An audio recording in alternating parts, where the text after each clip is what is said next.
episode of Book Chat. Today I want to talk about a book that's been on my to-be-read list for quite a while. This book was the talk of the town with 5-starred reviews when it released last fall. It was the recipient of a Walter Honor, a Stonewall Honor, and was a National Book Award finalist. Today, we're talking about Pet by Akwaeke Emezi. This was definitely one of the most unique books I've read lately. It takes place in Lucille, a futuristic utopian society where angels, i.e. good virtuous people, have rid the world of monsters, murderers, criminals, corrupt politicians, abusers, etc., and life is considered safe and quiet, with injustice seemingly extinguished from the world. This is instantly illustrated by the safety and acceptance described by the main character Jam, a transgender girl. This story follows 15-year-old Jam and what happens when a monster seems to emerge from out of one of her mother's paintings. The creature, called Pet, quickly sets Jam straight, telling her that it is in fact not a monster, but a hunter, there to rid Lucille of a monster hiding in plain sight. Although she is at first scared of Pet, Jam quickly senses that it will not hurt her, and that there may be truth in what Pet says.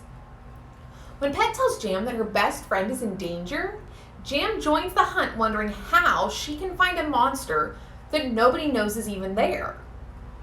I alternated between reading and listening to this book, and it was a pretty quick read. The audiobook, read by the amazing Christopher Myers, clocks in at just over 5 hours. The writing gave the feeling of kind of a fairy tale or a parable, with a lesson to be found within about the importance of knowing that evil and injustice exists, even if we choose not to see it. Jam faces lots of considerations about right and wrong, about what it means to be a monster, and about what the place of justice is in her world.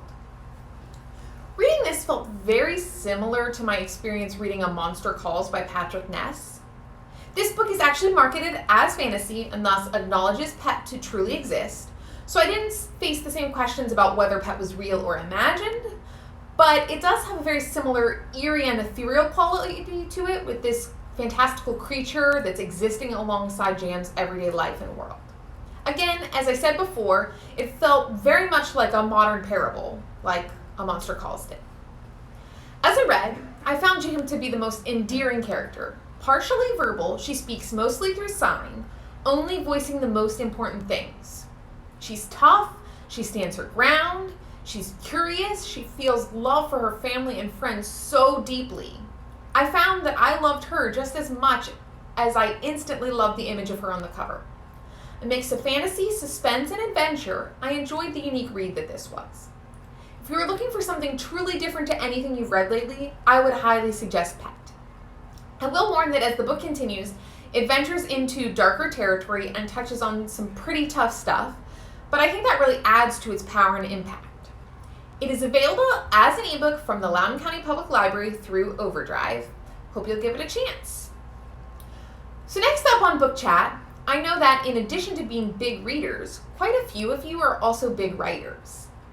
This past week, one of our favorite authors kicked off a new and exciting project. In his role as the National Ambassador for Young People's Literature, Jason Reynolds is teaming up with the Library of Congress for a new bi-weekly web series called Write, Write, Write to inspire creativity and authentic writing. Each episode features Reynolds sharing insight from his writing process and challenging viewers with a creative writing prompt.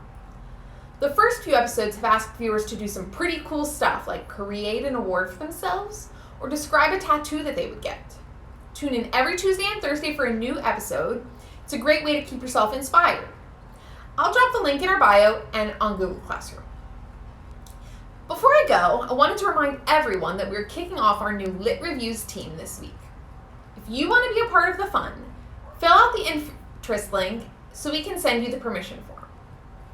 Our virtual reviewer training is this Friday. I think that's it for today. I miss all of your faces so much. I can't wait till we can all hang out together in the future. Don't forget to join us back here on Thursday for another episode of Book Chat. Have a great week. Bye!